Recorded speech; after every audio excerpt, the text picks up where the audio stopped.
দর্শক, এবার ফল মেলায় দেখাবো ফল দিয়ে তৈরি হয়েছে বিভিন্ন ধরনের সাবান এবং হ্যান্ড ওয়াশ এবং পাশাপাশি বিভিন্ন ধরনের ক্রিম। কেমন আছেন আপনি? আসসালামু আলাইকুম, ভালো আছি। আমি ফিরোজা বেগম। আপনি আসলে কি তৈরি করেছেন ফল দিয়ে? আমি এখানে হচ্ছে কি আমের তৈরি করা, আমের পিউরি থেকে এবং অয়েল বেস থেকে তৈরি করা হয়েছে আপনার হ্যান্ডমেড সোপ। আর এটা হচ্ছে ব্যানানা দিয়ে, হ্যাঁ, এটা ব্যানানার সোপ। আর এটা হচ্ছে পাপাইয়া, এটা আমার নিজের গাছের পেঁপে থেকে তৈরি করা। তো এখানে আবার আমের শ্বাস থেকে বলে দিতেন কোনটা কি কাজ করবে যদি একটু বলে দিতেন। আচ্ছা, আপনার হচ্ছে কি সোপ মানে হচ্ছে ক্লিনজিং, আমার বডিকে ক্লিন করবে এবং ডেড সেলগুলোকে রিমুভ করে সেলটাকে হেলদি রাখবে। আর ন্যাচারাল অয়েল যেহেতু আছে, যেমন ধরেন olive oil, castor oil, almond oil, coconut oil, এইগুলো মিশ্রণেই আমাদের সাবানগুলো তৈরি হয়ে থাকে। তো সেই কারণে আমাদের ত্বক অবশ্যই ভালো থাকবে এবং পরিবেশ বান্ধব। কীভাবে? সেটা হচ্ছে কেমিক্যাল সাবানগুলোর আমরা যদি ব্যবহার বন্ধ করে দেই, আস্তে আস্তে আমাদের পানি যে দূষণটা এটা রোধ হবে। এটা আমার সবচেয়ে বেশি ভালো লাগে, এই কারণেই আমি এইগুলো নিয়ে কাজ করছি। দেখুন আসলে আর কি তৈরি করছেন যদি এখানে লিপ গ্লোস আছে, এটা হচ্ছে ঠোঁটে ব্যবহার করার জন্য।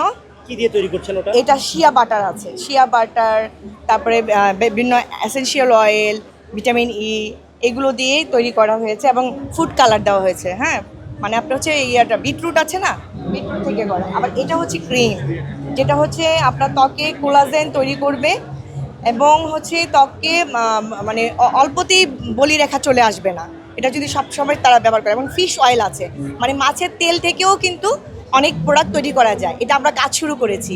আর সর্বজয়া নারী উদ্যোক্তা উন্নয়ন সমবায় সমিতি ওনারা হচ্ছে কি আমাদেরকে হেল্প করছে, আমাদের সকল উদ্যোক্তাদের পণ্য প্রচার করছে। আচ্ছা, আরেকটা বিষয়, আপনি বলেন আম দিয়ে সাবান তৈরি করলেন। আসলে সাবান দিয়ে তো অবশ্যই ময়লা রিমুভ হয়, এখান থেকে কি আমের সুঘ্রাণ বাহির হবে? আচ্ছা, আমের সুগন্ধ অনেক সময় দেখবেন কি যে এটা প্রসেসের কারণে সেই ঘ্রাণটা পাবে না, তবে এটা কিন্তু অথেন্টিকই থেকে গেল। আমি যদি আর্টিফিশিয়াল ফ্লেভারটা দেই, আমেরও কিন্তু ফ্লেভার আছে, আমি যদি আর্টিফিশিয়াল ফ্লেভার দিই তাহলে তো আসলে ওটা হলো না, সবাই এসে ঘ্রাণ শুকে। আরে ভাই, এসেনশিয়াল অয়েলের ঘ্রাণ যেটা আছে সেটাই পাবেন, এর চেয়ে বেশি আমি করতে পারবো না কিছু।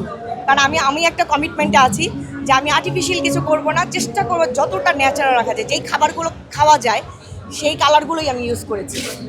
আর কি ফল থেকে কি তৈরি করছেন?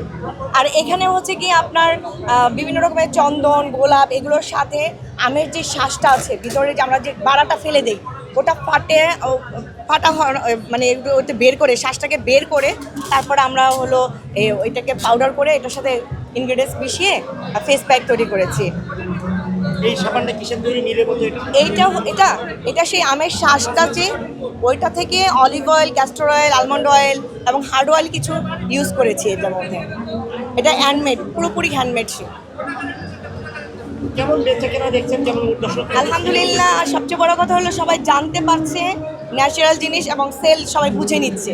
কারণ এখন হাতের মুঠোয় যেহেতু মোবাইল, ইন্টারন্যাশনাল গুগল যখন হাতের মুঠোয়, তাহলে তো অনেক তথ্যই তারা জানে, কিন্তু তারা পায় না। সেটা নিয়ে কাজ করছি, তারা আজকে অনেক গ্রহণে করেছে এগুলো, আমার প্রোডাক্টগুলো। দর্শক, যেমনটি দেখাচ্ছিলেন যে ফল দিয়ে তৈরি বিভিন্ন ধরনের স্যুপ তথা সাবান এবং ক্রিম এবং পাশাপাশি বিভিন্ন ধরনের পাউডার তিনি কিন্তু দেখাচ্ছিলেন।